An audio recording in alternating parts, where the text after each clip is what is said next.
Welcome to the Pulse Street Journal. Today's episode is all about the most unique country on the planet, the most unique economy on the planet, a country that levies no taxes. How could that be?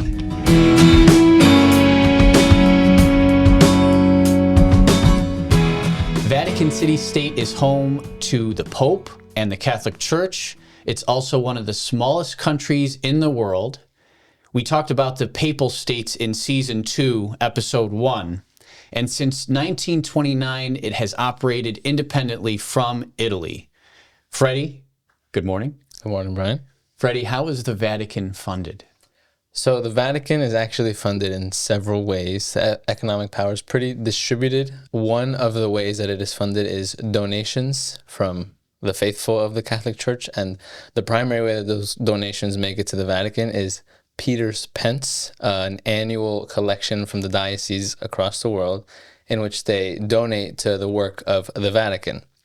So in 2023, for example, there were 48.4 million euros, which is around $52 million, which were donated to the Vatican for the sake of funding the Vatican's projects. But only about 4.5% of the Vatican's income comes from donations like Peter's Pence. But thanks to things like that, they can carry out projects across the world, most of the time charitable or evangelical in nature. Mm-hmm. But again, it's a small percentage of the Vatican's resources and revenue. So that's interesting because I think most people would see the Vatican or the Pope or the Catholic Church as like this pyramid scheme, which takes money from the collections of parishes that then goes to diocese, and then the diocese takes a certain percentage of that and it goes to Rome. So it's this big funnel that's filtering money up towards power. And what you're saying is that, less than 4.5% of all Vatican revenue comes in from the diocese. Right, yeah, it's not what you would expect at all. The Vatican's largely on its own. There's other resources that contribute to the Vatican's revenues. Another one would be commercial activities. So if you've ever gone to the Vatican, I haven't had the fortune myself, but you would know that there's museums, which you'd have to pay to enter. And in those museums, you could take home mementos like stamps, coins, medals, and other tourist memorabilia that you would want to take home from the Vatican. And all that also contributes to the revenues that the Vatican can use. Okay, I've been to the Vatican museums, and it's really expensive to get in, and I think it's worth the expense.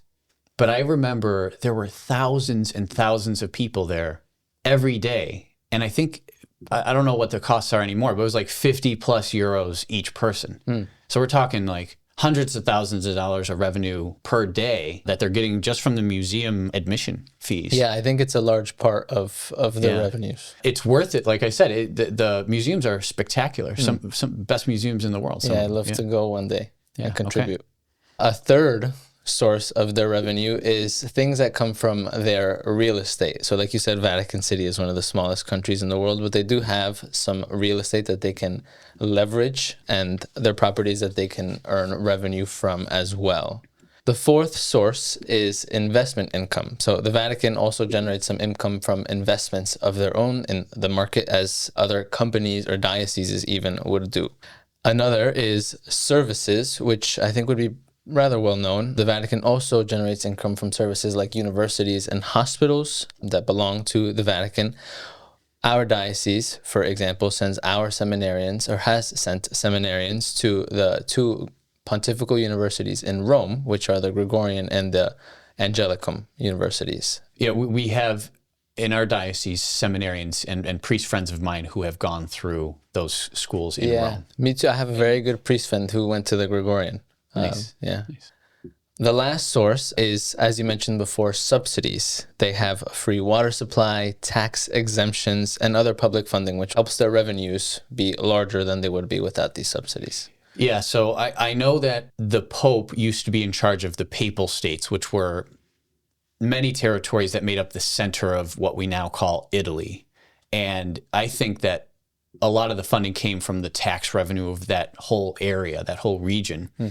It was in 1929 that the relationship between the Vatican City State and the nation of Italy became more clarified. And there are some subsidies that Italy and the city of Rome gives to the Vatican. I think the free water is one of those things, right? Yeah. And it absolutely helps, right? The revenues that the Vatican gets to and also, with. I mean, it is a symbiotic relationship between the city of Rome and the Vatican, because why are people going to Rome? To go to the Vatican. usually to go to the Vatican, right? So it is a symbiotic relationship. Let me ask you this. Have Vatican finances always been well managed? Well, no. So there have been, unfortunately, several scandals, and the quality of the management of Vatican finances has largely varied in quality. For example, it's been operating under a deficit now for some time, and Pope Francis has tried to revamp and restructure the management of Vatican finances. But the management of Vatican finances has ranged from good to terrible to just about everything in between. So it seems, Freddy, that the church's finances are rather broadly distributed.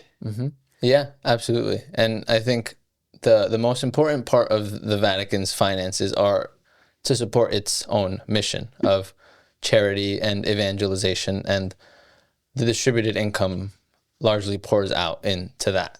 So this is just a different narrative than we get from monarchy, because who's in charge of the Vatican? It's the Pope, a monarch, if you will.